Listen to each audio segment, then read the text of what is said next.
let you down. Cause late nights turn to days. Don't wanna let you down. With each breath we give away, it'll never be the same. I'm chasing somebody who won't ever ease the pain, but I don't want half of your heart, heart, heart. You can have it back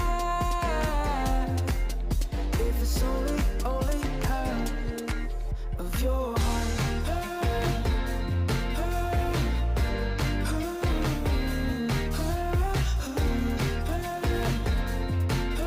If it's only half of your heart.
Welcome to the live stream.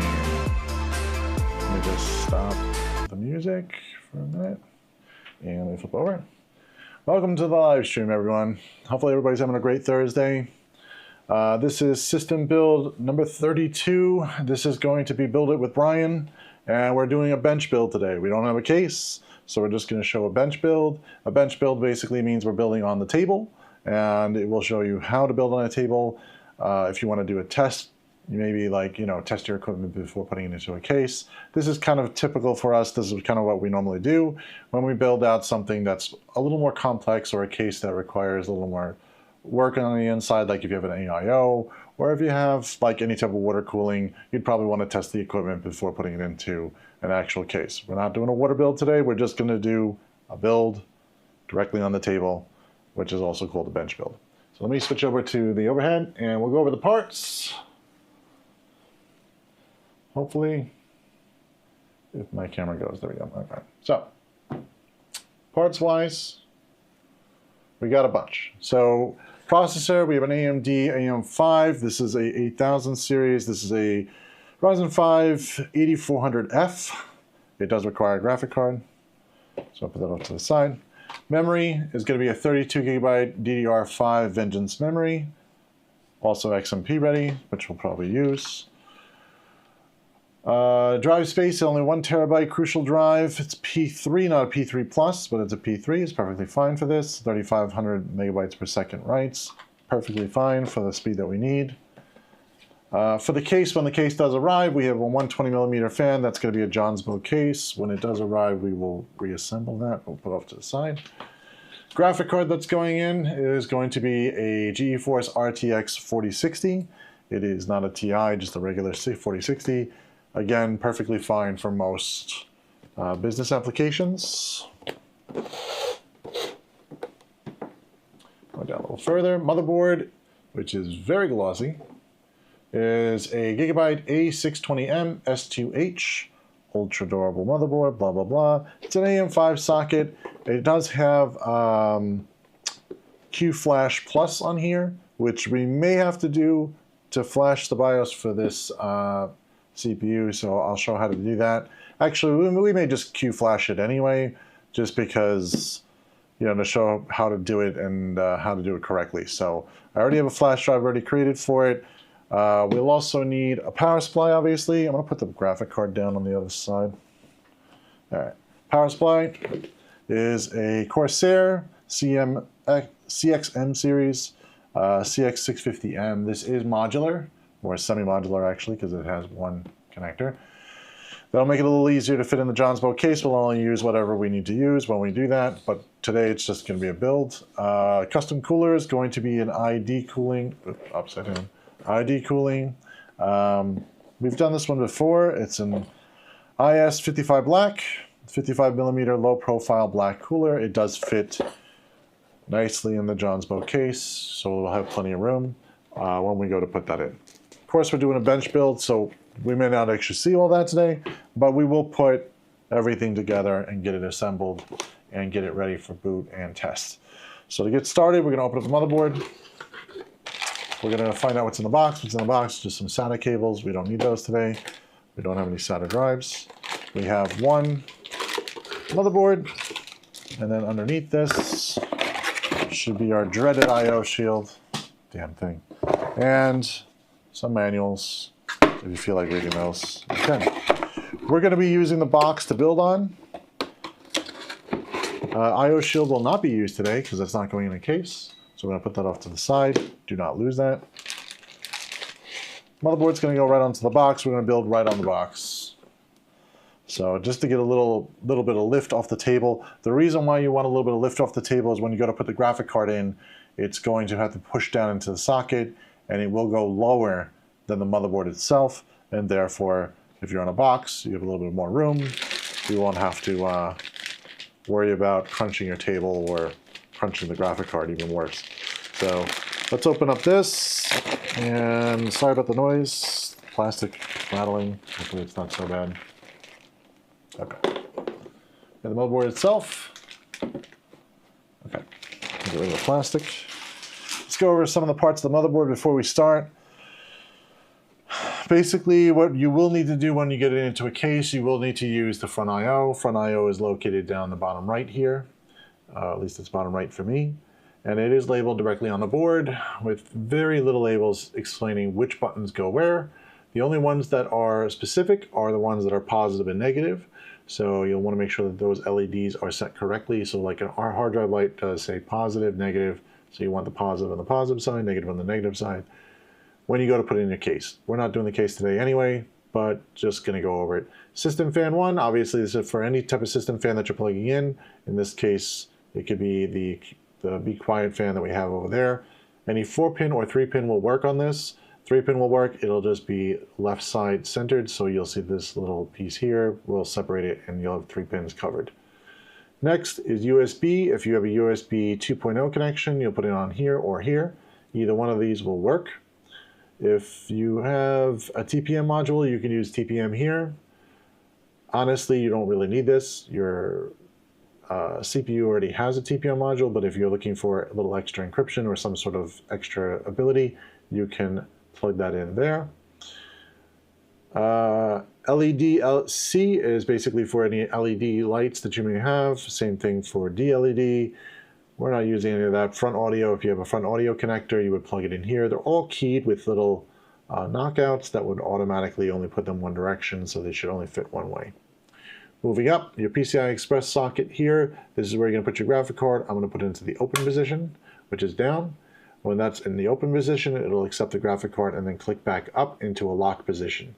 To take the graphic card back out, you would again push this before you pull the graphic card out of the socket. You always want to make sure to unlock it first. One further up is just one more extra PCI Express socket, which is I think it's a buy one. Yeah, it says buy one. So one socket slide, for any accessory cards if you need them, which is really rare at this point. If you're going to put a hard drive in, you have an NVMe socket right here, which goes along to here. It has a toolless latch, so you can use that to latch it down. I will show in a few minutes when I go to put that drive in. Moving over to the upper part of the board, we have the RAM sockets, 2 RAM sockets. I only have 2 sticks of RAM, so it should fill these both. If you have 4 RAM sockets, you'll want to figure out which one is in dual channel mode and then select those. If you notice on the board, which is hard to see here, it does have some writing exactly on which one's which and which one would be populated. If you had 4 sockets, it will tell you like which one is socketed together so that you make sure that you put it in dual channel mode. DDR5 also does support dual channel mode, but it's not really as necessary. You could kind of put it out of dual channel mode and it'll still work pretty good. CPU sockets right here. This has the normal arms on there. We'll probably be taking those off for the cooler. The back plate is around the back of the unit. This is obviously will come out when you go to take those screws off, but you'll want to leave that on the bottom of the board for when you mount the new one. We'll show in a few minutes. Power for your 24-pin is on the side over here. It has a latch on this side, which is where the clip will go under, and it'll click into that little latch. Again, another system fan, which it's the same thing as the one down here. The only difference is it's a little closer to the right side of the board. And if you have more than one fan, you'll probably want to use multiple connectors. SATA connectors are here. These are SATA 3, which is the fastest, I guess, available at this current time. And you have 4 of them if you want to use those. We're not going to use these today because we have an NVMe drive, so we won't need that. USB 3.0 is over here on the connection. It is on the side of the board, which makes it a little easier to plug in and unplug. It is located only on one side. It's the only one that fits this, so you should have no problem there plugging that in. Moving up to the top, when you're ready to plug in your CPU fan, it is labeled CPU fan. It is also a gray indicator to let you know that that's the one for the CPU fan. If you have a pump, you'll probably want to plug it into this. But if you have a pump, you're probably better off reconfiguring this in the BIOS to let it know that this is a pump running, because it'll probably trigger off the CPU warning if it's shut off. So anyway, ATX 12 volt is at the top left. This is obviously for power to the motherboard. That is the one labeled CPU on the power. That will be plugged in here. Again, there's a little latch here, and that clip will go over that latch when we plug that in. A little bit of I/O. Let's go with the I/O really quick. I/O on the motherboard. You've got PS2 adapter. If you still have a PS2 keyboard, you probably should shoot yourself. No, I'm just kidding. You should probably get another keyboard. USB, regular USB 2.0 connections are here. 3.0 connections are here, or 3.1 I think it is at this point, as well as another USB 3.0 connector down at the bottom on this side. Keyboard and mouse should be plugged in up here for just keeping it slow and slow speeds. You don't really need that fast. Polling rate should be fast enough. If you're using onboard video, which we are not, but if you are, these are one display port, one HDMI full-size port, as well as a VGA port, if you still have that on your monitor. The button here is a Qflash-plus button, which we will be using very shortly to flash the motherboard, and I will show how that works very simply. Ethernet is on top, and you got your audio, which is very simple. Audio, green one is the one that you want to plug into your speakers into, unless you have 5.1 or something, or 7.1 audio, you may want to plug it into the other two sockets. That you would read your speaker manual to figure that out. But defaultly, green is the one for audio out. That's it for the board. The board's pretty simple. We're going to start assembling here. So let's start with the NVMe first, because we have a custom cooler. I say custom, but third-party cooler. So when we put the third-party cooler on, it's going to cover this a little bit. So we want to do that, and maybe the RAM first also before we put the CPU in. So what I'm going to do is I'm just going to twist this little thing and pull this out, which will allow me to put the drive in. So we're going to take the drive out of its box. And let's go from there.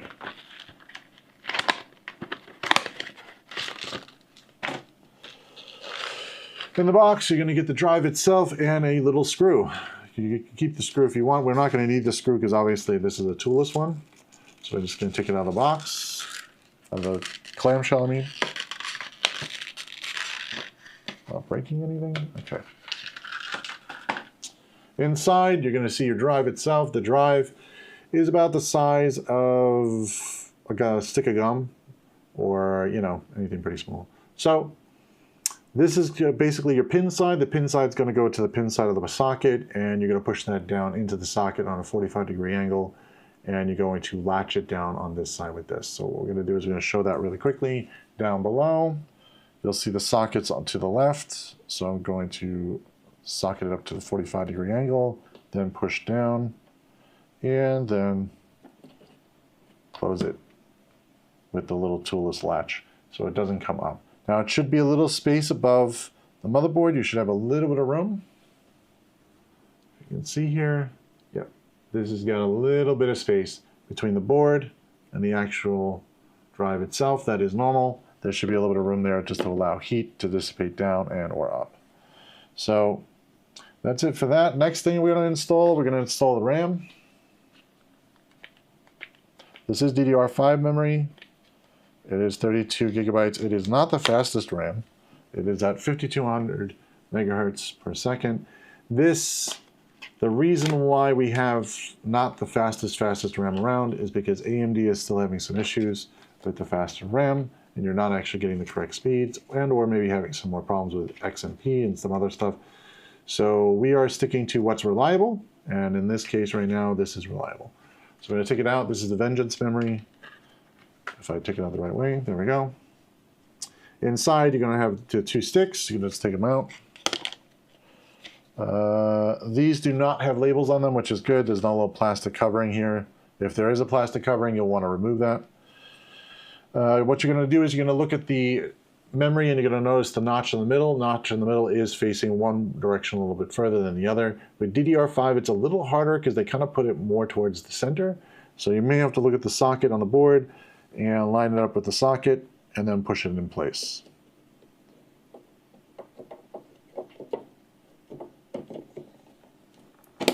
Should just click right in. Shouldn't have to push too hard. If you're pushing too hard, you might want to flip the RAM around. You probably have it the wrong way. And that is normal. That's okay. Again, repeat the same process for the second stick. It should go the same direction. You should hear a click. Those little latches should latch back up in place. Now, if you want to unlatch this, you would just basically push this down on both sides, and it will pop up the RAM stick for you to allow you to take it out. for now, we're just going to clean up a little bit. Let's get rid of these boxes out of here for now. Garbage. All right. Moving on. I'm going to do the CPU next just because that's pretty much the next thing to do. I'm going to do the power supply last. And we're going to do the build of the third-party cooler as well. So inside here, what you're going to get with the current processor, this processor is a AMD Ryzen 5 8400F. It's a 6-core, 12-thread processor. It is pretty fast for what it is. You're going to get your processor itself, which will come in a clamshell like this. You're going to take it out of the clamshell, you're going to put it in there. It does say AM5 because it's an AM5 socket. This processor does not have pins on the bottom. It's an LGA socket. It's a little newer. So we're going to put that in that place. We're also going to get in here more junk. A manual. Manual, if you feel like reading it. It's not really a manual. It's kind of more installation instructions, but that's what you have me for, so let's do that. Okay, you're going to take that out. You're going to have a piece of plastic and some other garbage that fell on the floor. A barcode. I don't know, it's probably marketing garbage. So let's get that out of there. Also, you're going to get a CPU and heatsink fan. We're not going to use this today because we are going to use the other one. But to show you what it is, if you're going to use the one that is a stock cooler, it already comes with pre-applied thermal paste. That's what that little gray area is. I'm not going to take it out of this because I really don't want to mess up what's there. We can use this for something else. But this cooler itself is not bad, but it will have some problems with the Jonsbo case because it will be a little tight. So we're going to use a little bit more low profile. Keep that off to the side for something else, just in case you got to use it. We're going to use the ID cooling one. We're going to take this out in 2 minutes. Let's put the CPU in first. To do so, we got a few things we got to do. First of all, we got to take off these brackets because we're not going to need these brackets for the new cooler. So we're going to take those off. They have 4 little screws.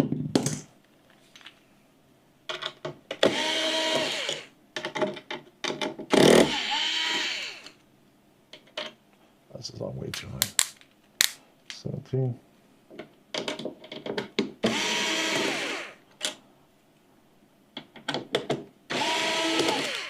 All right. Take these little brackets off. These are, if you have a fan that actually uses this, they will latch down and pull it close to the CPU using those little ridges. If you have one, that's great. If you don't, it's fine. The one that's the stock cooler doesn't even use it. It actually doesn't use any of that. So I'm going to put that off to the side for now, but pretty much that's garbage. You'll see that the little standoffs here, they are through the motherboard. Obviously, if you lift the motherboard up like this, sometimes it pops out. Oh, they actually taped it. They finally taped it. All right, well, we don't have to worry about that falling out. That's great. That's one less thing we have to worry about. Okay, so at this point, we're ready to put it into the socket. We're going to push this open. I'm going to lift the socket. Now, be very careful when you go to lift the socket. Do not touch any of these pins. There are pins on the bottom of the board. You can take them a quick look just to make sure that all the pins are not bent. But if you have a bent pin, you're going to probably have to RMA the motherboard unless you know how to fix that, which is going to be really tough. This case, we're okay. Now what we're going to do is we're going to take the CPU out. When we take the CPU out, you'll notice there is a little arrow on the edge of the CPU on which side it's supposed to go to. That arrow is supposed to match the arrow that is on the socket, which is down here. It is also probably on the cover, which it is on the cover, letting you know which way to put and orient the CPU. Now when you go to put the CPU in, it should just drop into the socket carefully. This is the most delicate portion, so just be very careful not to play around too much. It should just fit right in. You shouldn't have to give too much pressure at all. There should be no pressure. Should just drop right into the socket. Now you'll notice that it is notched one way, so make sure all the notches and grooves fit before you retention the CPU. So you'll put the CPU down, CPU cover down, and push that down, and usually this pops off. Doesn't want to pop off, huh? Oh, there it goes. Okay. So the cover itself, if you, during the build, you could just hold on to this for now, just in case there's a problem with the motherboard. If there is a problem with the motherboard, then you'll want to have to put, actually, you're going to have to put this back in before shipping it back to the manufacturer. So just hold on to that until you're done with the build. Once you're done, you can throw it out, you know, unless you're planning to sell your motherboard or something in the future. All right, so we're ready for the cooler. Let's get the cooler in place. What's in the box with the cooler? We got some installation guide, which we may end up using, but I already did one of these, so it shouldn't be too rough. The kit with all of the screws, so we're gonna put that off to the side, and the actual heatsink and fan, which is already assembled for you. So I'm gonna leave this off to the side for a second, and let's get the kit out. So inside the kit, it'll come with certain mounting brackets. You're gonna have obviously AMD and Intel mounting brackets. This is one that is not really labeled, a little screwdriver for you to help you install that. Some plastic, basically standoff areas, little pieces there to washers, basically, kind of makes it a lot bigger to handle the spacing between the actual board and the heatsink itself. This one is not labeled AMD, but this one's labeled LGA 1700, so this is Intel, so I'll put that off to the side. This is the Intel bracket. That's if you have an Intel processor, you would use this underneath your board to mount this. So I'm gonna put that off to the side. Comes with some thermal paste and a nice boring box that we don't need. So that sounded horrible. All right, so socket-wise, what you're gonna use is you're gonna use obviously these for the AMD one, as well as the AMD brackets, which go on top.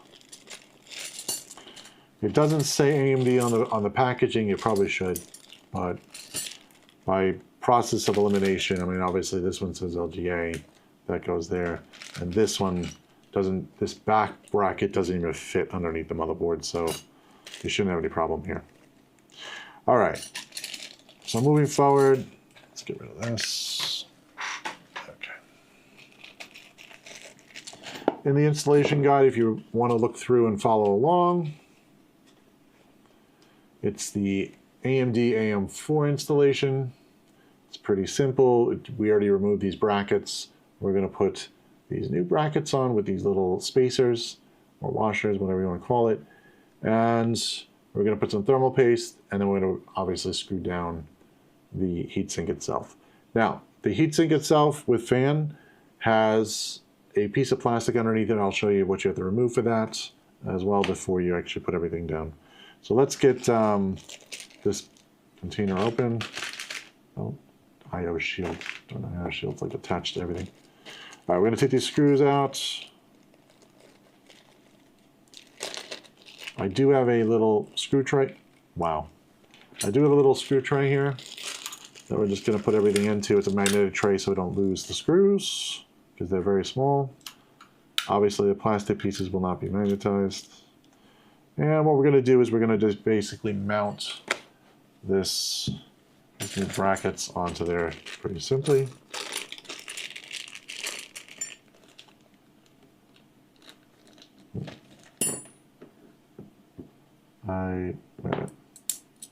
Should be the angled ones. Okay, so they put these are the Intel ones that are not angled. We're going to put that off to the side. Just in case you change your CPU, you won't have to change your cooler. You can still keep that. Am I right? Yeah. Yeah, I'm right. Okay, so basically it's the angled ones. And in the directions, they do show the angled ones. And it's angled outwards. So it's going to angle itself this way. You're going to have the little notch of this little post. That notch of the post has to be upwards, not towards the motherboard. So you make sure that this is the correct direction. It's going to lay over these with the spacers. So I'm going to put the spacers on first. I think these only go one direction. Pretty sure. Yeah, doesn't matter. Okay. Then we're going to use the longer screws.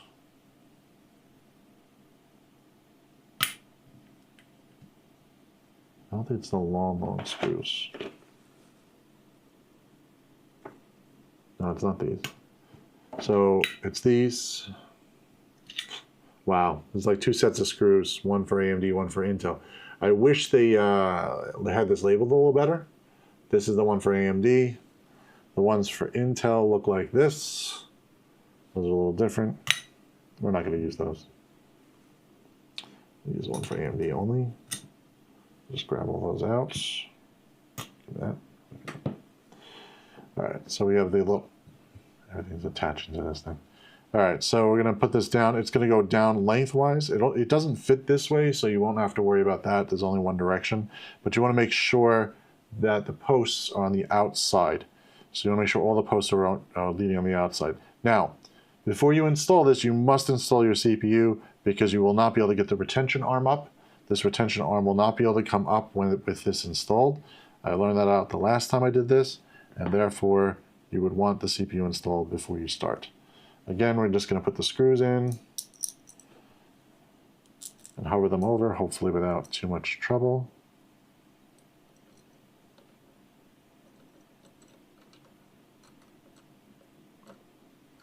Of course, I say that, of course, as it goes painfully, horribly wrong. Just get it threaded in, and then once it's threaded in, you can finish out the rest of the screw. Same thing, same process on the other side. Again, make sure that the post that's upwards and it's facing on the outside of the bracket. So it should go outwards, not inwards. If it goes inwards, you're not going to be able to mount the top piece. Just put this in place.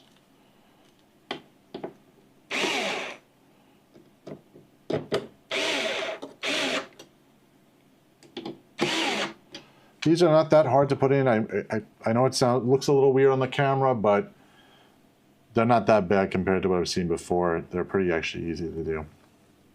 All right, so at this point, that's down. You've got this nicely down. Make sure they're not wobbly or anything. You want to make sure, don't go crazy, but just make sure that they're, you know, a little bit not wobbly. At this point, we're going to put some thermal paste down. We're going to use the thermal paste that came with it because this one seems to be fine. It's Frost X25. They only give you just enough for this entire CPU. One application, so don't mess it up unless you want to buy some more thermal paste. We're going to push that right into the middle and a little on the edges. Actually, they give you a little more than normal. All right. I don't know how many grams this is because it doesn't say. I don't think. No. Maybe it does. It says, no, just wattage 10.5 MK, but it doesn't say how much that is. All right, so I did a little pattern here. I did a little dot in the middle and then 4 little dots around. If you're wondering what pattern that is, they don't have a pattern on here, so that's not going to help you. They just say to put it directly in the middle. It's fine. You can spread it around. I'm going to actually use a pair of gloves really quickly. Let me grab gloves. I'm going to spread that. I don't want to use my finger though.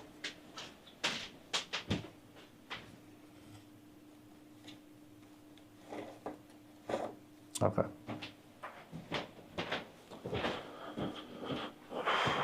All right, so I'm going to put one glove on and just spread that around. You could use like if you have like a little spreader, plastic little shovel looking thing, you could use that. This didn't come with one, so I'm just going to use a glove. I'm not going to want this on my fingers, so that's why I'm just going to push it around and get it in places. You could also just squeeze it down too. There's no problem with that either. You don't have to go crazy like this. But if you want like even coverage, you may want to spend the extra time to do this. Wow, this stuff is really thick. Okay. It's my first time using the stuff that came with this frost stuff. This one's a little bit thick. It's not bad, it's just doesn't spread so nicely. The one I usually use is from Noctua. Noctua, I have, it's not expensive, it's like $9 a big tube of it. So That's the one I usually use. I might end up doing that. This didn't spread too well. Ugh. Yeah. Well, let me see if I can get the edges. It's kind of dry. Frost X25. Okay. Well, this is a test bench, so let me see if I can get it to cover. It's really too thick for this. Like, it should be a little more watery. All right, it's not bad. It's not bad and not great. Let's see how it cools, though. If it's horrible, then we'll pull it back up and I'll just use Tua stuff. So let's try it, though, because you really don't know until it's actually, you know, on and running. All right, so at the bottom of this, we're going to take the heatsink. We're going to take the little protective cover off. Obviously, you don't want to leave that on there. I've done that accidentally once, and it was a real bad day. So don't do that. All right, so you're gonna level this out. You're gonna figure out which direction you want to go. I'm probably gonna go away from the RAM. I say I'm gonna go away from the RAM, and I'm putting it the wrong way. Okay, so this is gonna go away from the RAM. Let's go this way, just to avoid. Oh wait a minute, I have to go that way.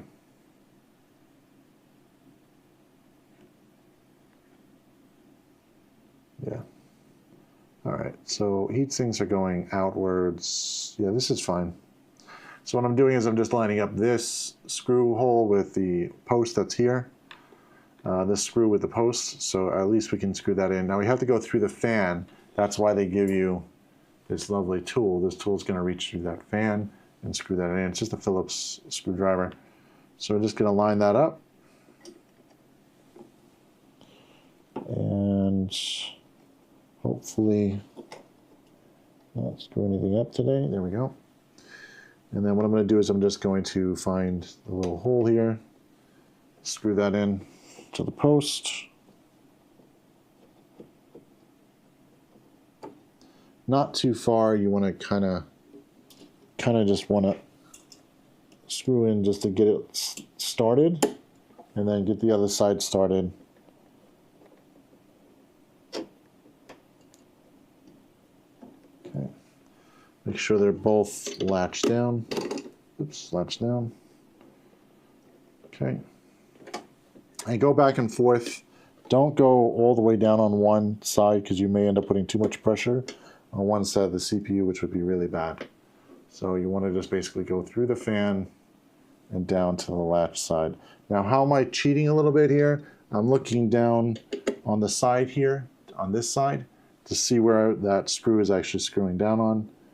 And that's how I'm cheating. You probably don't see that on camera because you're looking top down. You want to bottom this out at this point and go to the other side and bottom that out as well. Should be bottomed out pretty much. Again, give it a little good torque, but don't go crazy. It should be spring loaded, so it should stop when it's bottomed down. Now, double check to make sure it's not moving on you, which it is not. You want to also take a look under the board and make sure that the CPU is covered, which it is. The heat pipes are outside of it, and it's making perfect contact. There should be no issue with the contact. It could be installed either way. It could be installed this way or it could be installed the other way. I installed it the way so that I can easily plug in the CPU fan without going crazy. So that's why I plugged it in this way. Plus we have room on the other side, so it's fine. Plug in your CPU fan. Make sure that that's plugged in and ready to go. This I'm just going to tuck under for now. So that's out of the way.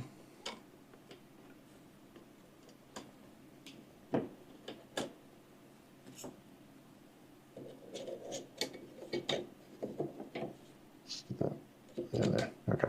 So if it's tucked under, it's out of the way, so at least it doesn't get caught on any other cables or on a fan. So it's just kind of out of the way. All right. Now we're ready for the graphic card and the power supply. So let's do the graphic card first. Since this is a bench build, we're not obviously putting it in the case. There is no case to put it into. So we're going to start it up right on the bench. Table, bench, same thing.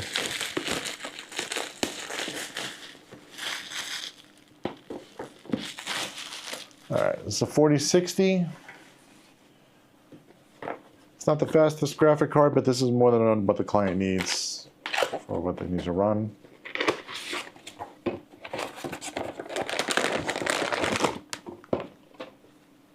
But if you're a gamer, this is an okay gaming graphic card. It's not bad. It'll play most of the titles. Maybe not at ultra settings. But mostly stuff at 1080p with no issue. On the graphic card itself, you're going to have a lot of garbage that they put on here. They put a lot of this plastic shit. Let's take the plastic off.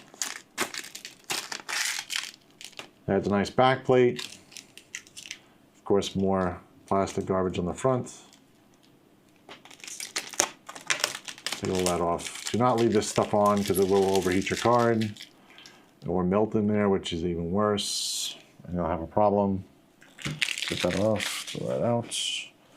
Now on the card itself, you're going to have some more covers. There's a socket cover. It's going to basically protect the PCI Express socket. You're going to take that off, put that off to the side. You're also going to have some covers on the back for the actual ports. This card happens to have 3 DisplayPort, 1 HDMI. We're going to take out all of them for now, but I like to keep these on the side. Why? Because these make great dust covers. So, especially for business computers where dust is a real problem usually, you could just easily put these back in and not have to worry about, dust getting in them. I also like to put that back in so that there's only 1 spot to plug in a monitor or 2 spots to plug in a monitor, so that the person understands where to plug this in just in case it gets unplugged for some reason. Graphic card is easy to install, very simple. We're going to basically put the motherboard all the way to the edge of the box. We're going to use the height of the box to be able to plug this in. Just going to line up the socket, push it straight down until you hear it click, and that's it. Simple as that. That's as easy as it gets. We didn't do power yet, but you'll also have to plug in. You have to plug in an 8-pin PCI Express for the power for this graphic card. So it uses a little more power than just the socket itself, which usually is the case. What I'm going to do is I'm going to turn this entire thing around because all my ports are on this side, and yes, I screwed up putting this table together and I have all the ports going this direction. It's not a big deal. I'm going to plug in our HDMI. I'm also going to plug in the power supply, which I did not do. So it's just basically plugging things in, take things out of the box at this point.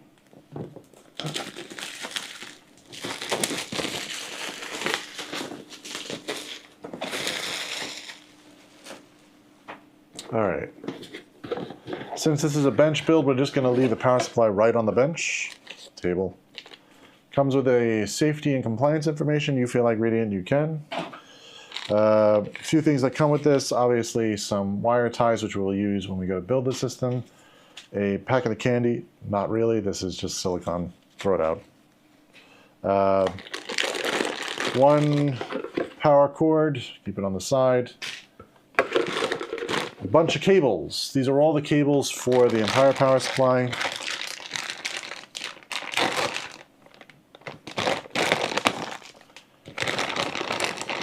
these all out.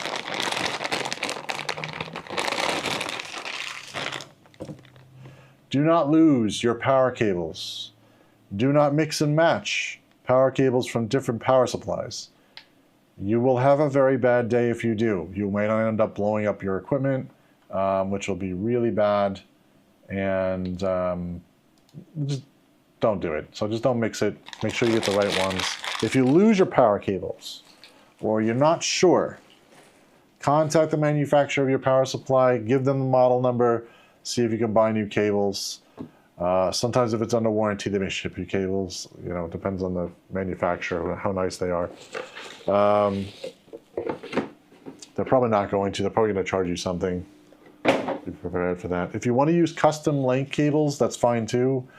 Just make sure that the pinouts are all correct.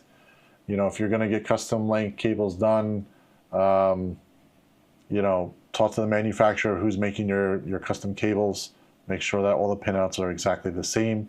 If they may even ask you to send these cables to them to make sure the pinout works the way it's supposed to. And you get your cables done. Or just get extensions. You know, extensions are okay too.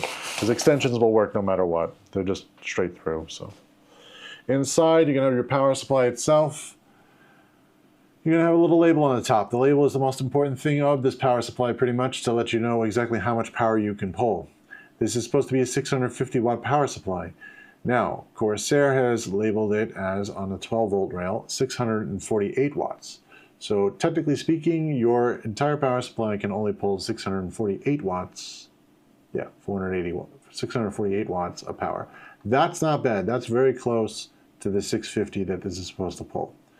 So honestly, this is pretty good for what you're paying for, but you know, Corsair's a little more expensive too, so you are getting what you're paying for in this case. This is also, I think it's an 80 plus bronze. Yeah, it's an 80 plus bronze, which is a little bit better for if you're using actually 80% of your power. You'll actually start saving some power when it actually goes into that mode. I'm gonna undo the cable tie here. Okay. Now I'm going to plug a few things in. Obviously, what's already attached to the power supply should be the CPU, which is labeled CPU. And the other one's the 24 pin. The 24 pin is only 24 pin. You won't have any mistake in that one. 24 pin is going to get plugged into the one that's on the board that's bigger. And you're going to put the latch this side of the little edge, and it should click in. And same thing for the CPU. You're going to take the CPU, it's an 8-pin, plug it straight in to the board. And we're going to plug in only really one cable, which is the PCI Express cable. It's labeled PCIe. You're going to plug in one of these. One side's going to go to the power supply. One side's going to go to the GPU. This side is obviously the power supply side. It is all solid one piece. That's going to get plugged into on the power supply labeled PCIe. So you should have no issue with this. Plug that in. Straight plug in. That's the only one. That's the only one we're going to plug in because obviously that's the only one we need. And I'm going to plug this straight into the one here. Now, if you noticed, there's a split here that it's 6 and then 2. So we need all 8 for it to work. So we're going to push this together before we start. And we're going to line it up correctly, which is not the right way. We'll put on the latch. Again, they're all latched and they all should be keyed out, but I have seen somebody plug in the wrong thing to the wrong thing. So just make sure you put it the right way. And if you're forcing it, then you're doing it wrong. It shouldn't require any force. You should be able to just slide these in with no problem. If I can see what I'm doing. Oh, I didn't put it underneath. Okay. Now they'll line up.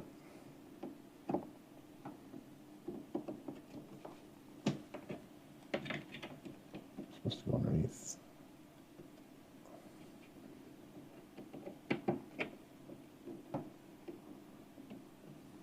Come on. There we go. Should click into place. All the rest of these cables, just hold on to. There are different cables for SATA connections. There's another one for CPU. If you have another board that requires more than 8 pins, some of them have 16 pins. They're a little bit nuts. Also, there's some Molex connectors and an extra floppy connector or tape drive connector. We don't need those. So I'm just going to put them off to the side. Do not throw them out, though. Obviously, you need them maybe later on. So I need a power cord over here, which is on this side of the table, of course, and I put the power supply over here, so that's no good. So I'm just going to put this, move this over without hopefully breaking anything. Yeah. I prefer putting in cases. I hate doing bench marks one, but this is fine. We'll move on. You know, I'll put it over here. Okay, let's get this out of the way. Okay. So, make room. Any which way you can. Just stuff out of the way. Okay. All right, so I'm going to put the power right in. We're not going to flip it on yet. Just going to plug the power in so we have it ready to go. I'm going to plug in my keyboard and mouse, which I have to grab. Mouse.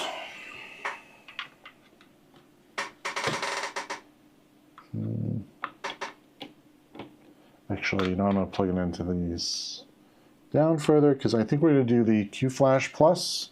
So we do the Qflash-plus, but you need to find out if you're going to do a Qflash-plus, you're going to have to look at the I/O shield.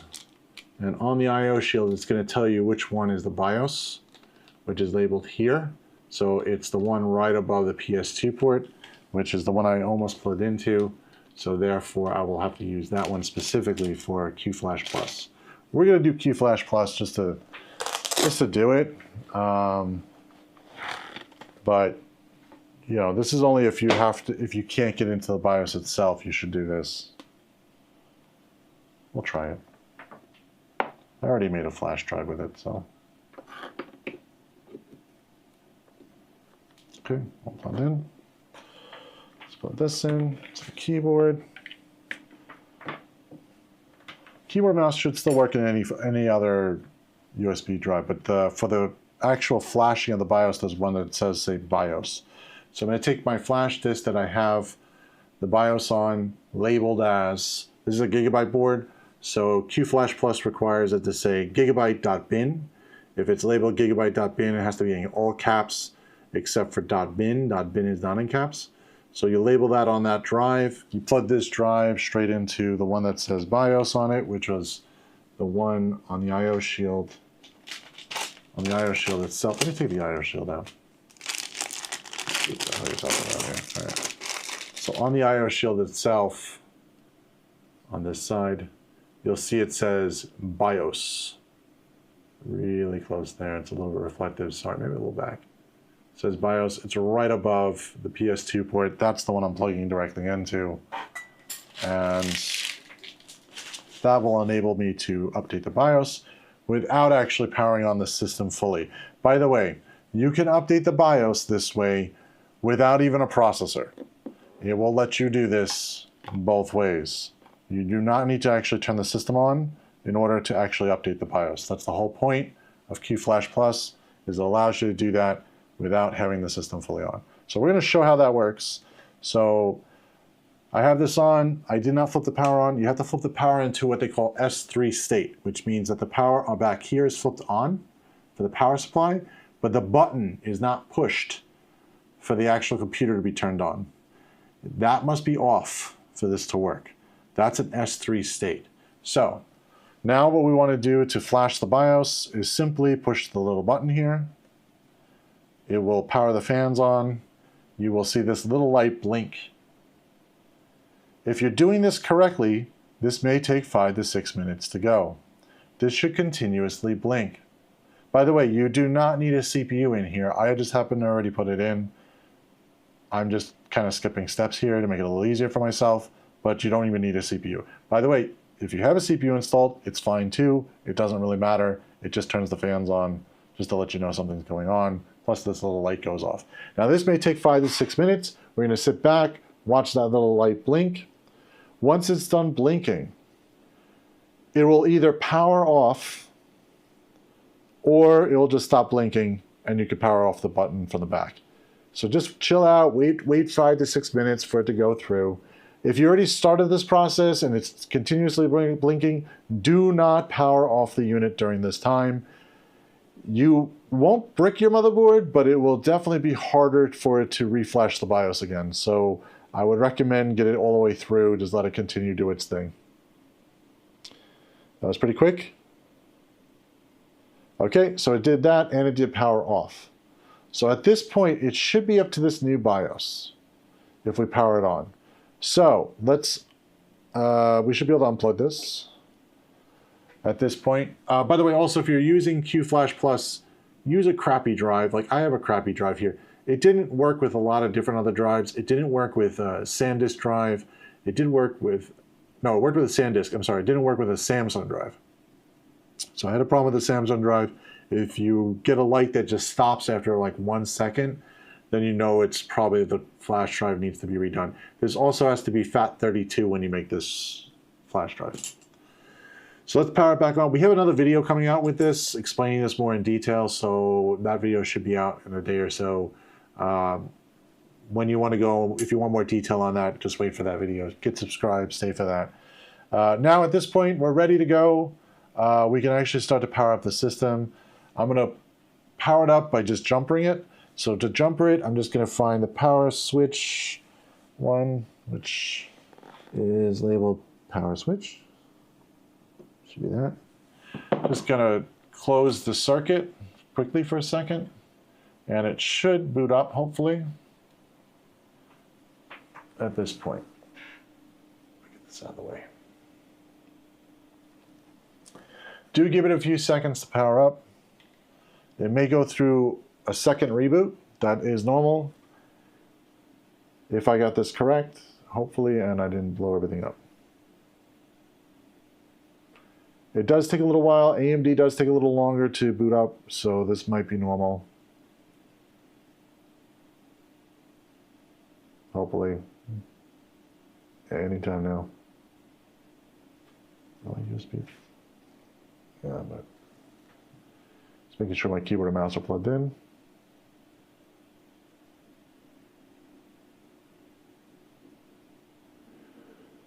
Okay, still waiting. I'm getting nothing on the keyboard lights, so I may have to power this off and power it back on. I think after I flash the BIOS, I think you're supposed to actually pull the power. I could be wrong. Oh, no, I was wrong. Okay, here we go. See, that was a very long boot. That was almost a minute. So I think it's about a minute or two. So as you can tell, it says new CPU installed, TFTPM corrupted. That's okay. This is normal. Just hit yes to reset TFTPM on the keyboard. Hit Y. And it'll probably do another reboot. This is normal. It's going to reboot a lot. This is part of the setup process. Hit the delete key to go back into the BIOS. It's going to say it's cleared out. This is okay. This is normal. Hit OK. And now we're on the newest BIOS, which is version F30. I think that's the newest one. That'd be a good question if it was. So just to double check, I have the BIOS on another flash key, just to be sure, USB flash drive. I'm going to make sure that it is the current BIOS. F30 should be the current BIOS, but we're going to double check. So to double check, I'm just going to go to Qflash. I'm going to say update BIOS. This says F31. So maybe I didn't upgrade to the newest one. I only updated F31, F30. That's all right. Let's just do that one. I'm going to update the BIOS one more time. Nope. Okay, so I got the wrong one. So it is F30. F30 is correct. All right, so done. All right, not a problem. Back. Okay, so that's fine. We're updated to the newest one. What we're going to do now is we're going to basically run through a few settings on the BIOS. At this point, I'm going to turn my face off over here so we can do that. And what we're going to do is we're going to go to more advanced section. And we're going to basically turn on the XMP profile. Oops, a little too far. Hit enter. Turn on XMP1. You're going to make sure that it says the correct speed, which is DDR5, 5200 speed, which is the correct speed for the memory. So also what you want to double check is to the right, you'll see it says CPU. It says temperature 26 degrees Celsius. That's fine. That is very cool for this right now. That is running perfectly fine. So the thermal paste is probably not an issue. We're going to give it a stress test anyway later. But let's do XMP. Let's go to advanced memory settings just to make sure there's nothing crazy. No, I don't need anything in here. Make sure it matches your speed. If it doesn't, choose a different profile. It may not be on the correct one. Advanced CPU settings, no. Not going to change anything there. We'll leave everything pretty much the same. Platform power. Yeah, we don't really need to change any. We don't need to change a lot of these settings. We really just need to check I/O ports. I'm going to say PCI Express. We're going to say that one yes, because we don't have any integrated video. Integrated graphics we're going to put on disabled because we don't have integrated graphics. Why reserve that memory? We can free that up. Above 4GI, okay, resize bar we leave on anyway. Gigabyte utilities configuration download, get rid of this stupid thing, disable that. That tries to install drivers and a whole bunch of utilities you don't need. It's a lot of bloatware. We have the drivers separate, so we'll do that separately. Legacy mode, yeah, we're not going to change that. NVMe, just make sure that your hard drive showed up, which it did. It's a 1 terabyte. SATA configuration, ACHI, just make sure that's on. Make sure NVMe RAID mode is off. You don't want that. And you want to have the chipset SATA ports enabled just in case somebody adds a hard drive in the future.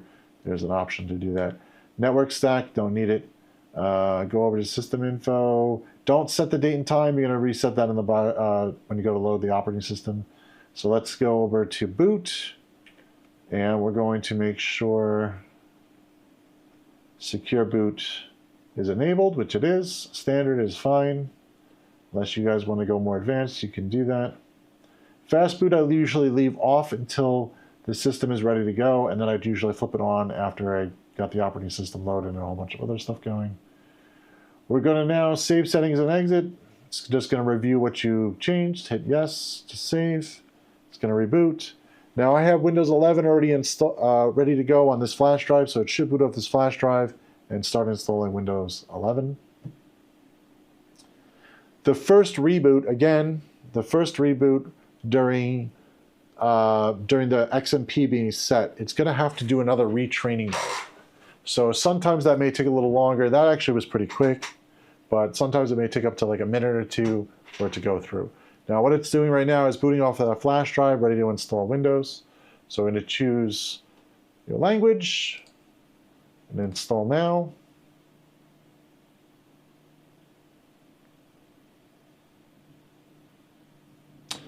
I'm not going to show a product key here, but if you have a product key, you would enter it at this point in time. I'm going to choose Windows 11 Pro. Hit next. Going to agree to the terms because you really have no choice. Custom. And what we're going to do is under custom, we're going to choose the disk to install to. If you have multiple drives, this is the time to unplug the drives that have data on them. If you only have one drive, in this case we only have one drive, and we're only going to make one partition, you just select the one drive and hit next. If you want to have multiple partitions, you would create a partition and then select that partition for installing Windows onto. So hit next, allow it to download and install. It's going to get things ready. Of course, it's going to basically install, decompress, go through all that stuff. During this time, I have the Ethernet cable unplugged. And why do I have that? Is so that I can create a Windows user local account. I do not want to create a Microsoft account. The Microsoft accounts are kind of annoying for businesses. They're fine for maybe a home user, but for businesses, it's extra annoyance and extra communication with Microsoft that we really don't need. So we're going to get away from that. And we're going to use a regular Windows local user account to set everything up on. When I go to create the USB flash disk for this, I also created an INI file that said I don't want to use a Microsoft account. That also has to be checked off before you actually go to install this, because without that, it's going to force you to use a Microsoft account. When you go to use the out-of-box experience, you're going to basically get forced into going into a Microsoft account. Without that option, plus the Ethernet disconnected, or network disconnected. It's going to try to install updates that don't exist. And now we're going to reboot again. Now with Gigabyte, it should automatically reset your boot priority to the actual drive. But if it doesn't, you can go back into the BIOS and reset up the boot priority to be the Windows Boot Manager, which is the main drive. Should boot right into the main drive. Yeah. This is the main drive, different screen. Starting services, this is normal. Just wait. It may reboot more than once. This is normal. Just let it go. It'll reboot once that, you know, once it's done doing its thing. Just sit back, relax, chill.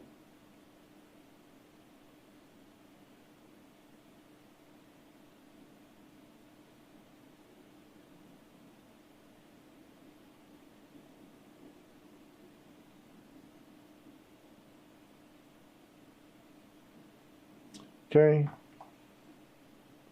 It's going to load up the default drivers. We're going to install the drivers that come with the motherboard, drivers that come with everything else, graphic card, etc. By the way, this is a bench build, so this is all on the bench right now. So during this time, obviously be careful of all moving fans. You know, make sure that none of the cables are sitting on the fans, etc. And the fans are all moving by themselves.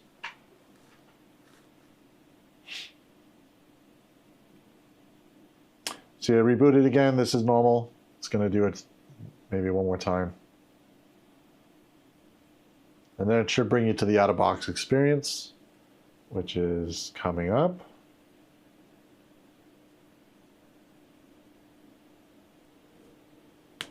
Here we go. Out-of-box experience. All right, you're going to choose your country, in this case, United States. Choose your keyboard layout. You're going to skip adding a second keyboard unless you have one. Ethernet, I'm just going to lie and say I don't have internet. We're going to continue with limited setup is their version of it, but it's going to give us a local user account, which is this. We're just going to do B1 for simplicity. Hit next. We're not going to put a password, but you would put a password here at this point. Hi. Hi. We're getting things ready for you, of course. This may take a few minutes. Just sit back, relax, wait for it to go. There's no progress bar. It's just going to do this little blue animation garbage.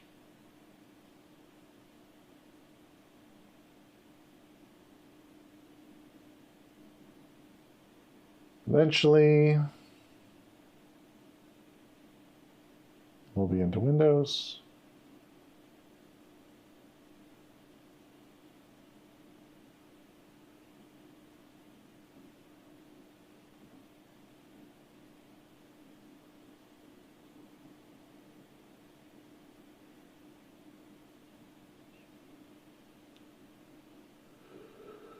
All right, getting there.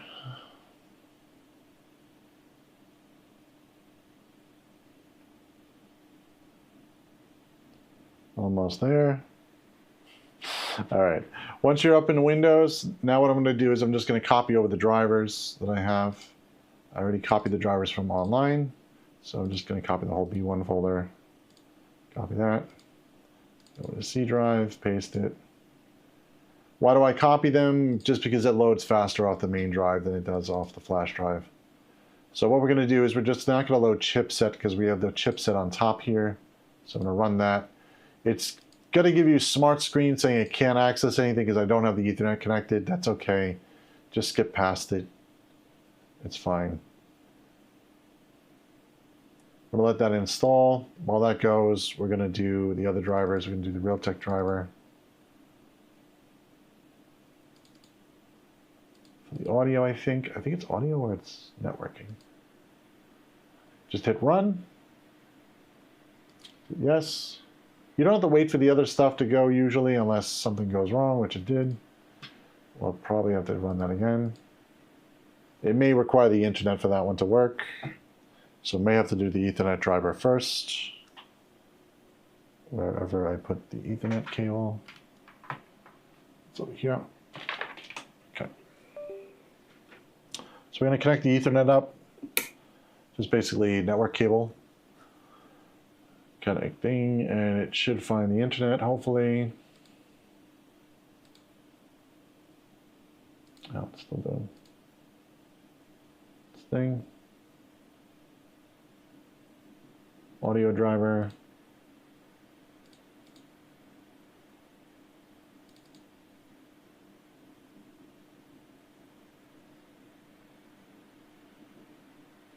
Okay. So yes. We're installing the new LAN driver, so that's going to have to go through, and then we are ready to actually do the AMD Adrenalin software. This is probably too small. 45 megabytes is too small, so it's probably going online to grab the rest of it. So we'll have to wait for the LAN driver to go through correctly. It's already connected, but it's connected with the crappier one. We're also going to change the time zone really quick. So we're going to go into settings. We're going to go over to time and location, date and time. We're going to switch this up really fast from Pacific to Eastern time. Hit sync now to get into the new date and time, which is now correct.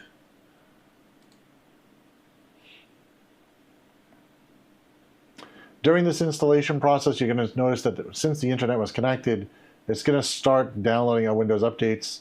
Ignore that for right now. Let's get the drivers going first, and then we'll do all the Windows updates last. Because the Windows updates work a lot faster after you got the drivers installed. Also doesn't allow it to install some of the Microsoft ones, which kind of suck. Letting the LAN driver go. It's almost done. And we can start with the AMD software driver. That's going to load up the one for the chipset. I usually download it directly from AMD so I can get the most newest version of that. Same thing for NVIDIA. I downloaded the GeForce Experience instead of using the one that comes with it. It's pretty horrible. So it may black the screen. This is kind of sometimes normal. That's okay. Let's load up the AMD driver. Let's go with that.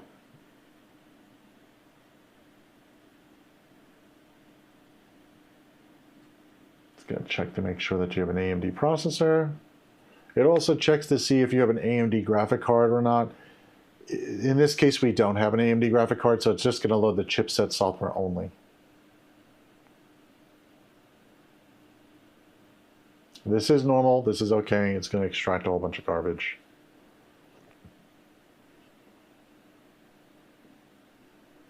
Wait for it to complete.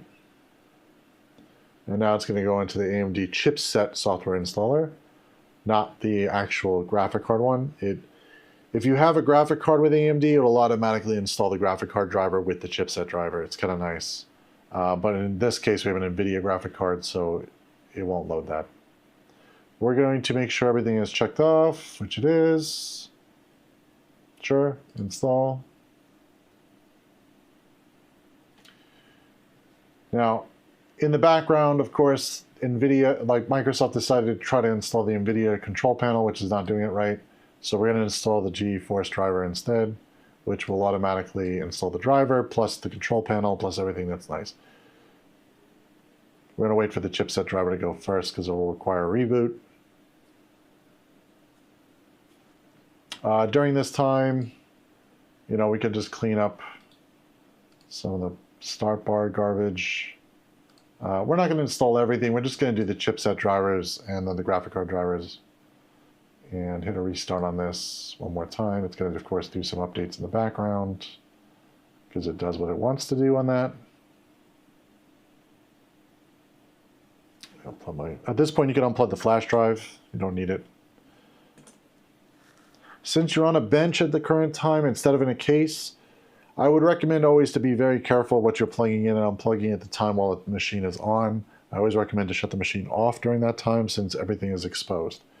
But I've done this 20,000 times. I know where it's safe to touch, but if you don't know, shut it down and then, you know, take it in and out of the USB flash drives or whatever it is, or just put this machine all the way into a case at this point.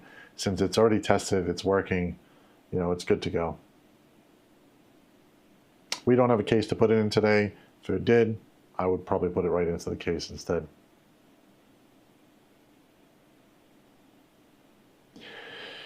Now, what other things do we normally test?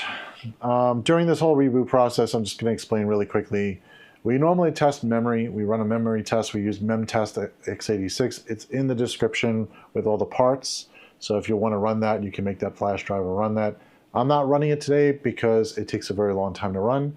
We usually let the whole system run for about, well, with 32 gigs of RAM, it's going to take probably a good 8 hours for it to run and complete. We let it run through all the passes and make sure that it comes up with a full passing mark. Then what do we also test on? We also test thermals under load. So we'll load something like, any of our benchmarking utilities will load and basically push it to its limit and make sure that all the thermals stay within checked ranges. And usually they pass with no problem. But if there's something wrong, then we'll check the thermal paste. We'll check maybe the cooler itself, maybe the fan speed is incorrect. There might be a whole bunch of other options that might be wrong. And in that case, you'll be looking through the BIOS at that time. Let's load in. I might be able to do NVIDIA. I don't know if it requires a login. I think it still requires a login. We'll install it. We'll start with it. But if it requires a login, then you could just create a login for NVIDIA, log into it, and it'll download the newest driver. If you don't want to create a login, you could always go to NVIDIA's website, which in this case, of course, I had to open up Edge and go through a bunch of crap. Thank you. So let's go to, let's get google.com/Chrome and just download Chrome.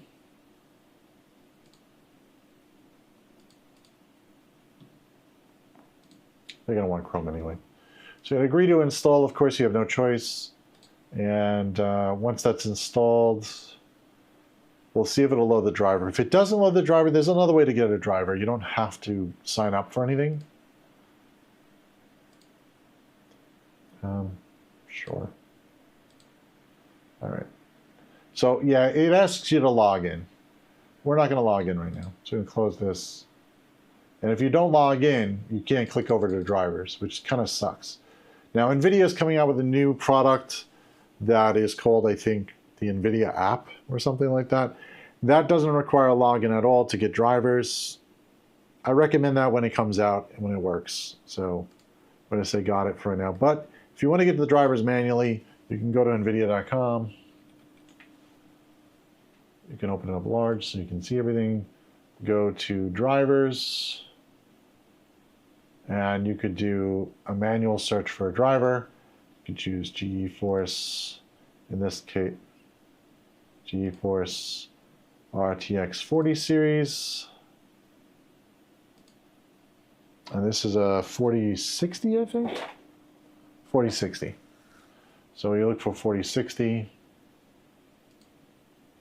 You choose Windows 11. Hit find. And it should come to a page that you can download it. Yeah, Windows 10, 64-bit or 11. And that is version 560.94. And you can hit view. You want the game-ready driver. The only time you use the studio driver is if you're using something like Photoshop, video editing, animation, photography, graphic design.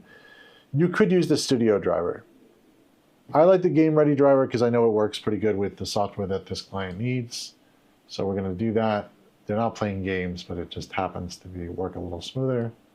We would download that, and you would install that. I don't want to install that because we'll just do the GeForce driver. The GeForce one actually just does automatic updating, which is nice. So, and that's all you really need that for. At this point, we're all done with drivers. And once we're done with drivers, you go and do your Windows updates. And you should be able to patch your system and go through all that. I don't want to sit here and watch Windows updates install. I don't think you guys want to watch Windows updates install. It's not that exciting. So I'm going to close out the stream at this point, and we're going to continue doing the rest of it. We would normally also activate your Windows, which we can't do on stream anyway because we have to show the product key to do that. But you would activate your Windows. To activate your Windows, you would just go to System and then go down to Activation. And you would run the activation in here. Hit change product key, you would enter your product key and be able to activate your Windows. You should activate your Windows. It should run with a legitimate copy. After you update Windows and get everything all set, you're ready to go. You can start loading your apps. Maybe put this into a case since it's not in a case, or keep it running on a motherboard box if you feel the need.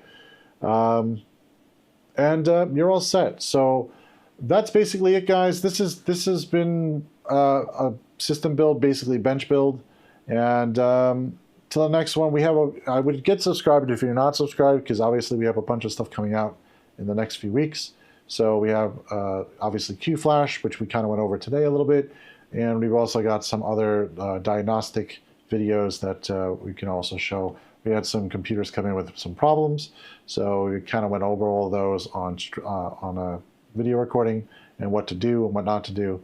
So get subscribed if you're not, and like this video if you got anything out of it. Dislike it if you want, that's fine too. I'm okay with either one.